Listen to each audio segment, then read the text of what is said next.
May be seated. Shabbat Shalom. Hello. So, they said at the beginning of the Parsha, Jacob is going out from Beersheba and he's heading towards Haran, which is, we think, in present-day Turkey, possibly Iraq. At any rate, he's heading north. And he lies down to sleep, and he has a dream about a ladder that's planted firmly in the earth. It's topped all the way up in the sky, and it says, Malachei Elohim Olim v'yordim bo. Okay, angels of God are going up, they're ascending and descending, right? And if you think about it, I know I discussed this in my 2-minute Torah, it should be the opposite, right? Because the angels, where do they live? Right, so they should be coming down and then going up, not going up and coming down, right? But Rashi has this beautiful explanation. He says, no, where Jacob has reached, that's the farthermost northern border of Eretz Yisrael. So what's going on, right? Because we all know, right, there are Eretz Yisrael angels, and there are Chutz La'aretz everywhere else angels. And interestingly, I read an article just yesterday, and you may have noticed if you come to Daily Minyan, it says we changed the prayer for rain on December 4th, right? Which is weird because it's a secular, it's fascinating, but I don't have time to get into it right now. Right? Basically, it's 60 days after the fall equinox, not adjusted for the change from the Julian to the Gregorian calendars, basically. Okay, so anyway, but in terms of halacha, there are 3 places in the world. There's Jerusalem, there's the rest of Eretz Yisrael that's not Jerusalem, and what's the 3rd place? Bavel, Babylonia. We live in Babylonia. Every place that's not Israel is Babylonia. Okay, so basically the world is, and that's the Hebrew term. It's a modern Hebrew term, Chutz La'aretz, Chul. Okay, Chutz La'aretz means outside of the land, right? So, oh, you're going on vacation, where are you going? I'm going to Chul. Okay, I'm going to Chutz La'aretz. I'm going out, right? Doesn't matter. You could be going to Greece, you could be going to Turkey, you could be going to China, Mongolia, it's all Chutz La'aretz, right? I mean, it's the same thing. I mean, we're not the only ones who do it, right? There's 2 types of people in the world, right? Jews and Gentiles, right? You know, 14 million Jews and 6 billion Gentiles, right? But there's 2 types of people in the world. So anyway, so there's also 2 types of angels, right? There's Eretz Yisrael angels, and there's everywhere else angels. So the Eretz Yisrael angels, which have been guarding Jacob, they're going off duty. So they go up. And then they reach the top of the ladder in heaven and they say, hey, you guys, you're on duty now, right? It's a chiluf mishmeret, it's a changing of the guard. And so the outside of Israel angels go down. We've still got a problem, because who's guarding Jacob while the Eretz Yisrael angels are going up the ladder? And then we gotta wait for the rest of the world angels to come down the ladder, and Jacob is left unguarded, right? And this is not good, but Rashi, you can always count on Rashi to have an answer, because the next verse after Malachei Elohim Olim V'Yordim Bo, the angels of God going up and coming down, is behold, God was standing next to him, right? So who took temporary duty? God, right? God filled in for the angels while we had to wait for the changing of the angelic guard, right? And as I said in the 2-minute Torah, Rashi is making the claim that the land of Israel is like different in substance than the rest of the world, right? It's not just a place where a lot of Jews live, or a place where our ancestors lived 2,000 years ago. It's Rashi is making the claim that it is, as I said, ontologically different, okay? And Rashi, very little in Rashi is unique to Rashi, okay? He builds on other sources. So let me share with you some quotes from the Talmud about the land of Israel, okay? Avirah de Eretz Yisrael Mahkima. The air of Eretz Yisrael makes one wise. Okay, this is from Baba Batra. Yeah. You follow things. I have my doubt about the veracity of this particular quote, or the accuracy, I should say, but that's what it says in Baba Batra. The air of Eretz Yisrael makes you wise.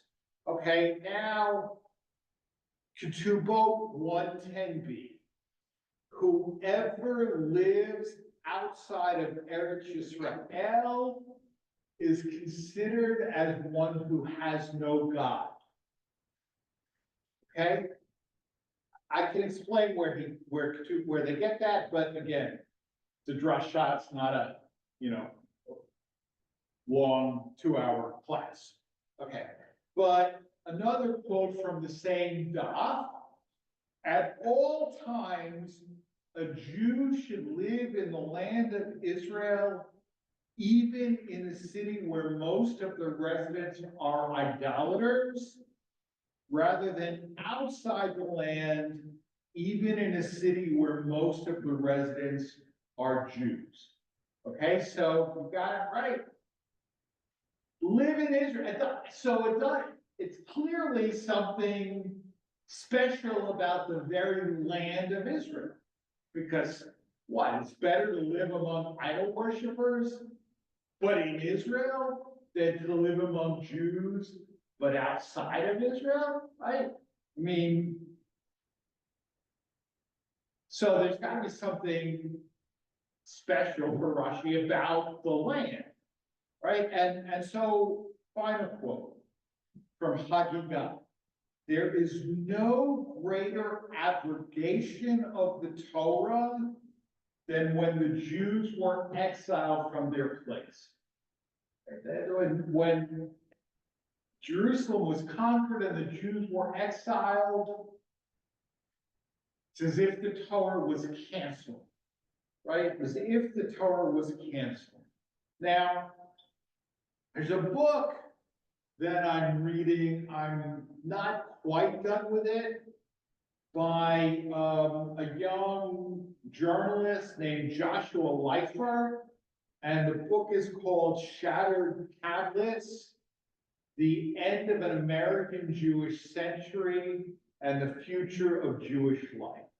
Okay, and there was a controversy about this book back in August because, I mean, it just shows that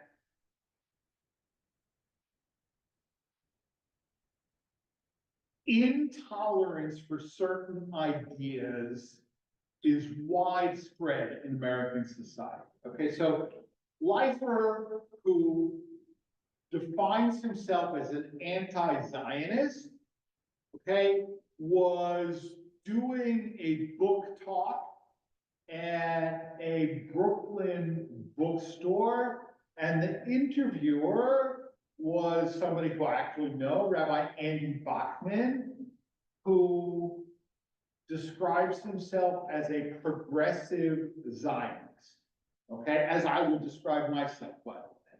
And when the person in the bookstore who sets these book talks up said, oh, he's a Zionist, we can't have a Zionist talking in our bookstore, so they canceled the book talk, okay?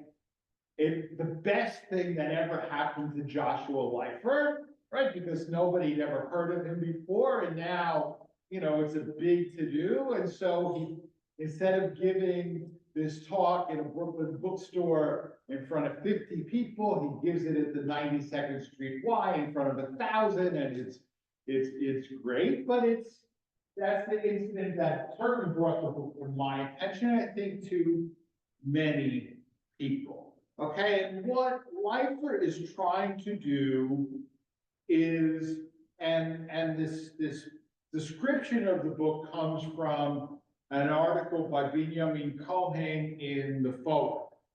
Okay, so he says the book is Leifer's attempt to explain how we got to the fractured American Jewish present, right? And that's why the title is Shattered Tablets, and he talks about the explosive growth of Jewish institutions in the 20th century. That's how the 20th century was the American Jewish century: federations, shuls, JCCs, seminaries, right? And he says, and I think I agree with him, that the pillars on which these institutions stand are now collapsing, right? And how younger generations of Jews, right, the children and the grandchildren of those who built those institutions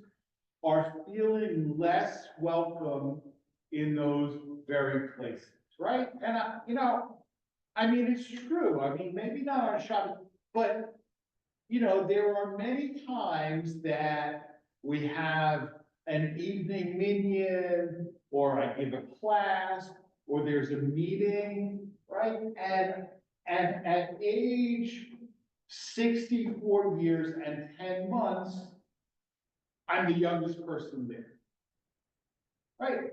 I mean, and we're not unique, okay? I mean, you know, and that I have to, besides that like when we confront the problems that we're facing, right, it's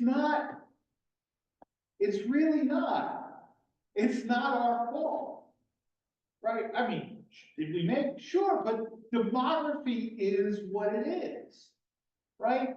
It's not our fault, and it's not just us, right? I mean, or you wouldn't have books like this, right?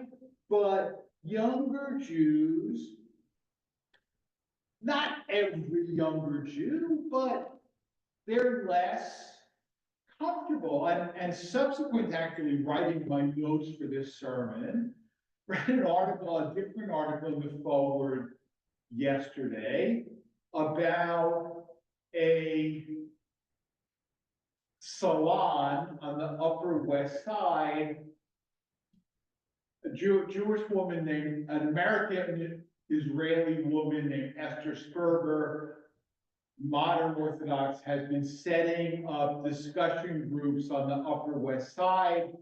And she invited Professor Rashid Halibi from Columbia University, who's a Palestinian historian in both senses of the terms.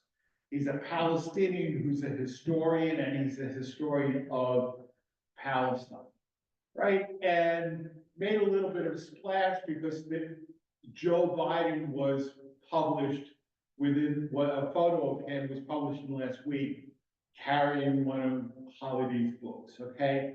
And Halibi said that, you know, he used to speak at shuls and hillels all the time. He was at the University of Chicago before he was at Columbia. And he said when Rabbi Danny Leifer was the rabbi at the University of Chicago Hillel, and Danny was somebody who I knew and admired and liked very much. He says, I used to speak there all the time, but I'm not allowed to speak there. And he's right. I mean, Hillel has set up policies about who's allowed to speak at Hillel that led to the fact that a few years ago, the former Speaker of the Knesset wasn't allowed to speak at Harvard Hillel. You know, I mean, you go to university to learn, and learning means encountering ideas with which you might disagree, okay? Including ideas that you might find offensive. And the best way to counter those ideas is to hear them and discuss them, not be shielded from them. Okay, but as one, and I still give money to Hillel because they do important work. And you know, if you have a kid at a school with a Hillel and they go to the Hillel, I have probably donated to that Hillel. Okay, but the narrowness of some of their programming is really shocking. Okay, and Leifer says, and I think he's right, that for our generation, the generation of most of us, there were three pillars of American Jewish life: Americanism, Zionism, and liberalism, right? And for different reasons, all of those have not exactly crumbled, but they're not, you know, as centrally significant, and they're certainly not as centrally significant to younger generations, all right? And so Leifer sees the future unfolding in four possible directions.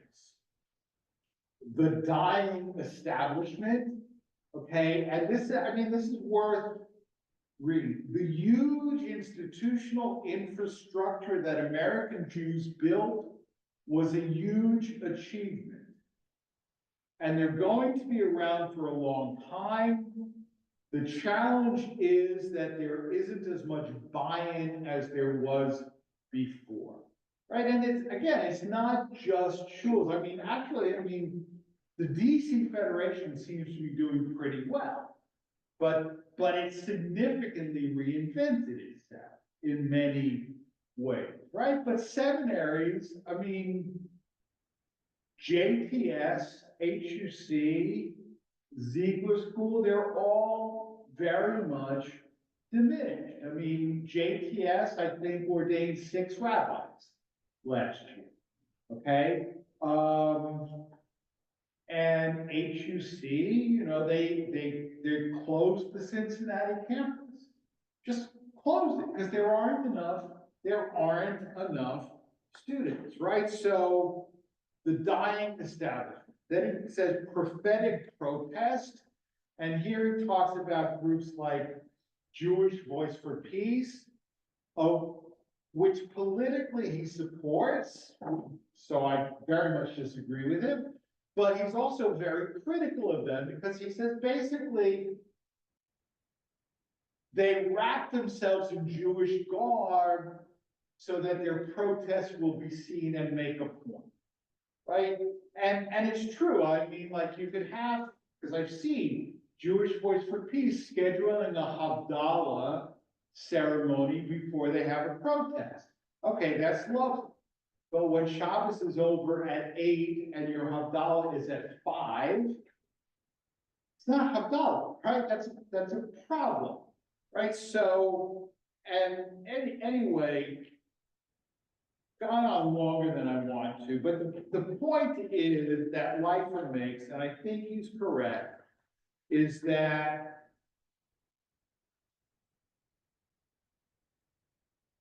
conservative and reformed Jews of our generation have outsourced their content and their identity to Israel, right? And I've spoken a little bit this about the Zionification of American Jewish life, starting with the 6-Day War, when we changed our pronunciation from Ashkenazi to Israeli. Right, when we started including the prayer for Israel, we started putting Israeli flags on the bima and so on and so forth. And that, I mean, and I look at the programs of some other synagogues, right? And if there was no Israel, they'd have no program. Right? And these are huge, massive synagogues, right? But there's a reason B'nai Israel, it makes sense that B'nai Israel is called B'nai Israel. Right? I mean, and you know, believe me, you all, well, not all of you know me, but I'm a Zionist, and I believe that we should be involved with Israel and program about Israel, but it can't be the entire content of what we do. It can't be the entire content of what we do. And if our identity is not suffused with Jewish content that's not just support for Israel, and that's not just about Israel, I mean so-called mainstream American Judaism will continue to wither and die. Shabbat Shalom. We continue with the Chodesh before Musaf service, page 155 or 428. And then we'll say the first 2 pages of Musaf together through the Kedusha, and then conclude